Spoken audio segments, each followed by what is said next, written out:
বন্ধুরা, আজকে আমি তোমাদেরকে শোনাব রাসূল সাল্লাল্লাহু আলাইহি ওয়াসাল্লাম এর মদিনার হিজরতের ঘটনা। মক্কার নীরব রাত। রাসূল তখন তার ঘরে আল্লাহর ইবাদতে মগ্ন ছিলেন।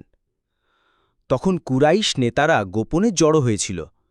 তারা এক ভয়ঙ্কর পরিকল্পনা করতেছিল রাসূল সাল্লাল্লাহু আলাইহি ওয়াসাল্লামের ক্ষতি করার জন্য।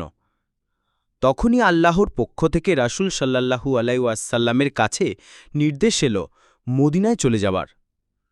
হযরত আলী রাদিয়াল্লাহু তাআলা আনহু সাহসিকতার সাথে রাসূল সাল্লাল্লাহু আলাইহি ওয়াসাল্লামের বিছানায় শুয়ে রইল, যাতে শত্রুরা ধোঁকা খায়।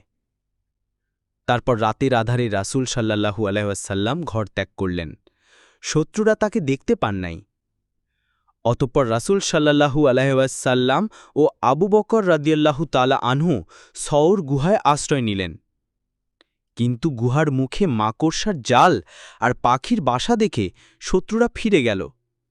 অতঃপর রাসূল সাল্লাল্লাহু আলাইহি ওয়াসাল্লাম ও আবু বকর রাদিয়াল্লাহু তাআলা আনহু দীর্ঘ পথ পাড়ি দিয়ে মদিনার দিকে রওনা হলেন। সুরাকা তাদের পিছু নিয়েছিল, কিন্তু তার ঘোড়ার পা বালিতে আটকে গেল। অতঃপর রাসূল সাল্লাল্লাহু আলাইহি ওয়াসাল্লাম মদিনায় পৌঁছালেন। মদিনার মানুষ রাসূল সাল্লাল্লাহু আলাইহি ওয়াসাল্লামকে দেখে আনন্দে মদিনাবাসী তাকে স্বাগত জানিয়েছে। তারপর মক্কা ও মদিনার মুসলমানরা ভ্রাতৃত্বের বন্ধনে আবদ্ধ হল। এরপর রাসূল সাল্লাল্লাহু আলাইহি ওয়াসাল্লাম বললেন, ঐক্য ও ভ্রাতৃত্ব আল্লাহর বড় নিয়ামত। বন্ধুরা, ভিডিওটি ভালো লাগলে একটি লাইক দিয়ে চ্যানেলটি সাবস্ক্রাইব করে দাও।